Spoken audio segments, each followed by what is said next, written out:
അസ്സലാമു അലൈക്കും വറഹ്മത്തുള്ളാഹി തആല വബറകാതുഹു.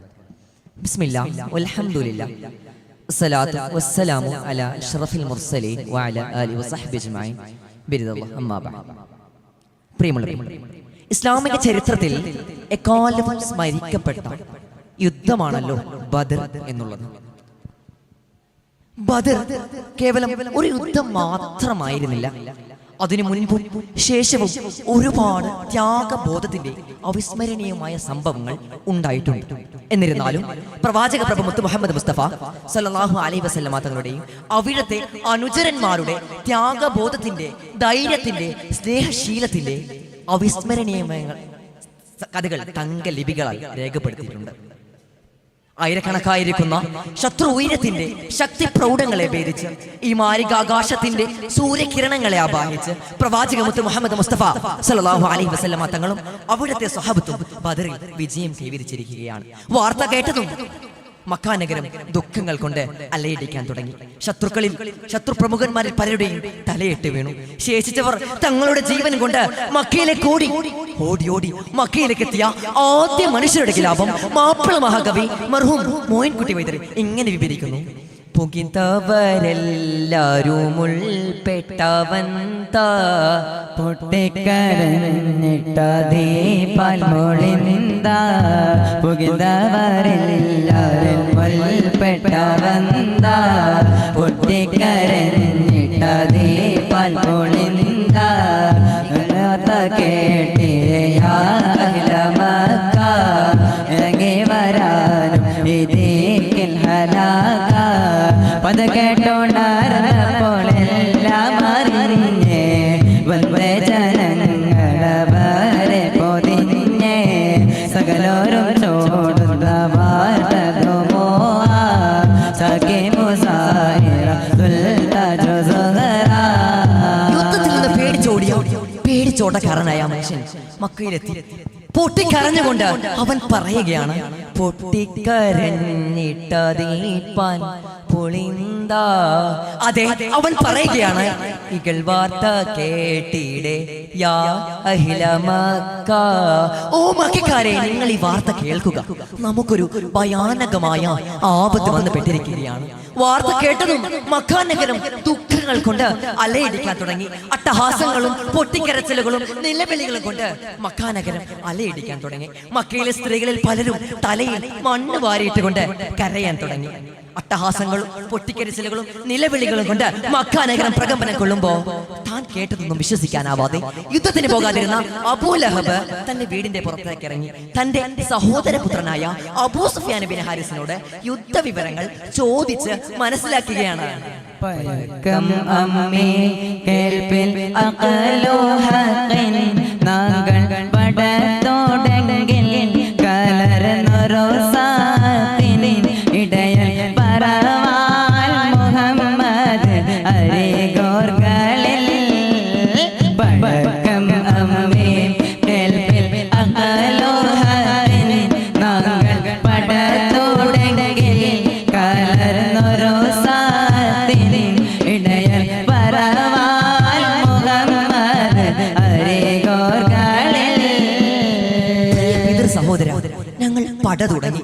1 മണിക്കൂറോളം ഞങ്ങൾ ധീരമായി പോരാടി. പക്ഷേ പെട്ടെന്നാണ് അത് സംഭവിച്ചത്. എന്തുപറ്റി? അബൂ ലഹബ് ചോദിച്ചു. ഒരു കൂട്ടരനായി ഹവ തമ്മിന്നും അവരെ ഉടൽ സമയം വെള്ള പരികൾ പൽകാണ്ടും ഉറമാലത്തുൽ ഖൈതാൻ അണേതോരായും.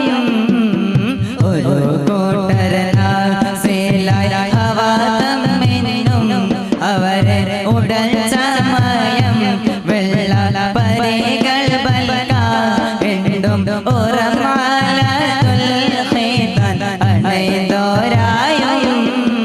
പെട്ടെന്നാണ് ആകാശത്തിൽ നിന്ന് ഒരു കൂട്ടർ ഇറങ്ങി വന്നത്.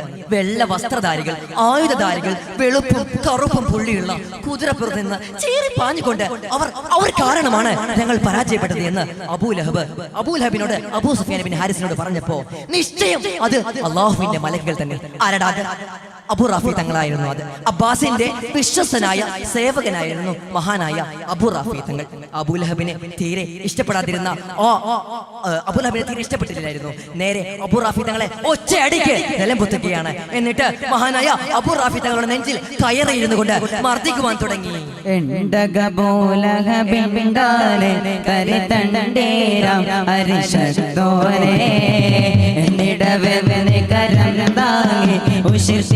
ോടെ അടിത്തിട്ടാനേ ചെമ്പനിൽ പറ്റിയേ തല ചുറ്റിയേ വിടണ്ടിട്ടാനേ ദുഷ്ടക നെഞ്ചിലിരുന്നാലേ കൺമുഖം താനേ ചൊളിട്ടാനേ. തന്റെ ഭർത്താവിന്റെ വിശ്വസ്തനായ സേവകനായ അബൂ റാഫി തങ്ങളെ ക്രൂരമായി മർദ്ദിപ്പിക്കുന്നുണ്ട് ബിബി ഉമ്മു ഫളൽ റളിയല്ലാഹു അൻഹുവിനെ ഒട്ടും സഹിച്ചില്ല. ഉമ്മു ഫളൽ ബിബി എത്രയും പെട്ടെന്ന് തന്നെ ടെന്റ് കെട്ടാൻ ഉപയോഗിക്കുന്ന ഒരു വലിയ തൂണുമായി അബൂലഹബിന്റെ തലയിലേക്ക് ആഞ്ഞടിക്കുകയാണ്. ഉമ്മുൽ ഫളൽ ബീവി അബ്ബാസിന്റെ വിറൗഷിത്താലേ കൺമണിക്കുള്ളിയോ മോദെങ്കിൽ അടിവഞ്ചന്റെ എടുത്തിട്ടാലേ കണ്ടിടെ ഉമ്മുൽ ഫളൽ ബീവി അബ്ബാസിന്റെ വിറൗഷിത്താലേ കൺമണിക്കുള്ളിയോ മോദെങ്കിൽ അടിവഞ്ചന്റെ എടുത്തിട്ടാലേ അടിത്താന പോലെ അബിബിസിയെ അടിച്ച പോതിൽ തല പൊട്ടിയേ എമ്പി പുകഴ്ത്തവർ എന്നോട് തപിച്ചിട്ടോനെന്തരി കെട്ടോനെ. തല്ല് അടിയേറ്റ് അബൂലഹബിന്റെ ശിരസ് പൊട്ടി വ്രണം വെച്ച് പിന്നീട് അബൂലഹബ് ഈ ലോകത്ത് നിന്ന് വിട പറയുകയാണ്. ബദറിൽ പങ്കെടുത്തില്ല എങ്കിൽ പോലും ബദർ കാരണം കൊണ്ട് തന്നെയാണ് അബൂലഹബ് ഈ ലോകം വിട്ട് പിരിയുന്നത്. എന്നിരുന്നാലും നേരെ മറിച്ച് പരിശുദ്ധ മദീനയിൽ മുത്തുനബിയും സഹബത്തും വിജയശീലാളിതനായ വിശേഷം അങ്ങ് മദീനയിലേക്ക് പാറി പറന്നെത്തുകയാണ്. വാർത്ത കേട്ടതും മദീന നഗരം സന്തോഷ പുളഹിതരായി അവർ ആഘോഷിക്കുവാൻ തുടങ്ങി. പൈത്തുകൾ പാടി നബി തങ്ങളെ മദീനയിലേക്ക് സ്വീകരിച്ച് കയറ്റുകയാണ്. നബി തങ്ങളുടെ പിതൃവനായ അബ്ബാസ് അടക്കം ധാരാളം തടവ് പുള്ളികൾ നബി സഹബത്തിന്റെ പക്ഷത്തുണ്ട്. ഇവരൊക്കെ എന്ത് ചെയ്യണമെന്നറിയാതെ റസൂലില്ല അല്ലയോ തങ്ങളെ ഇവരൊക്കെ എന്ത് ചെയ്യണമെന്ന് നബി തങ്ങൾ പറഞ്ഞില്ല എന്ന് പറഞ്ഞപ്പോ ഇതങ്ങ് നേരെ എടുത്ത് നബി തങ്ങൾ സ്വഹാബത്തിനിടയിൽ ചർച്ചാ വിഷയമായി ഇടുകയാണ്. അങ്ങനെ സ്വഹാബത്തിനിടയിൽ ഓരോന്നായി ഇങ്ങനെ അഭിപ്രായങ്ങൾ വന്നുകൊണ്ടിരിക്കുകയാണ്.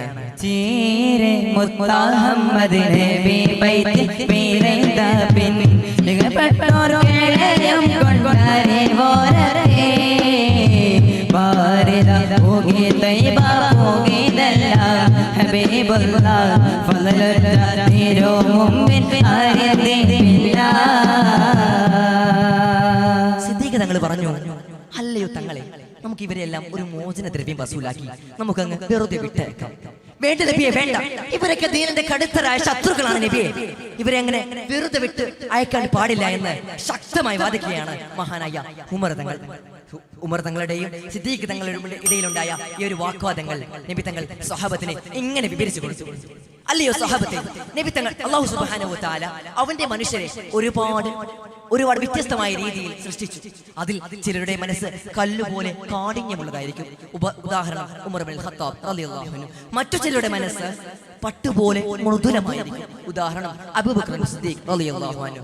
ഉമർ നൂഹിനെ പോലെയാണ്, സിദ്ദീഖുൽ അക്ബർ മഹാനായ ഇബ്രാഹിം അലൈഹിസ്സലാത്തു വസ്സലാമിനെ പോലെയാണെന്ന് വളരെ രസകരമായി കൊണ്ട് തന്നെ നബി തങ്ങൾ സ്വഹാബത്തിനെ വിവരിച്ചു കൊടുക്കുകയാണ്. ഈ ഒരു മഹാവിശിഷ്ടമായ സംഭവത്തെ മാപ്പിള മഹാകവി മർഹൂം മോയിൻകുട്ടി വൈദ്യർ ഇങ്ങനെ വിവരിക്കുന്നു.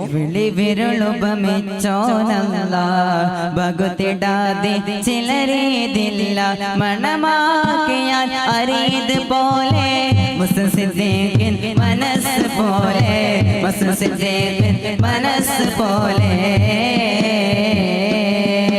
മനദബുബക്കരുടെ വിഗമൊള്ളി യുഗമാ ജഗതോടെ ഇബ്രാഹിം നബിയുടെ കരമ. മനദബുബക്കരുടെ വിഗമൊള്ളി യുഗമാ ജഗതോടെ ഇബ്രാഹിം നബിയുടെ കരമ. വേറെ സമയില അതകര അരമ തേടി മുരക്കണ്ടവർ കണ്ടില്ല.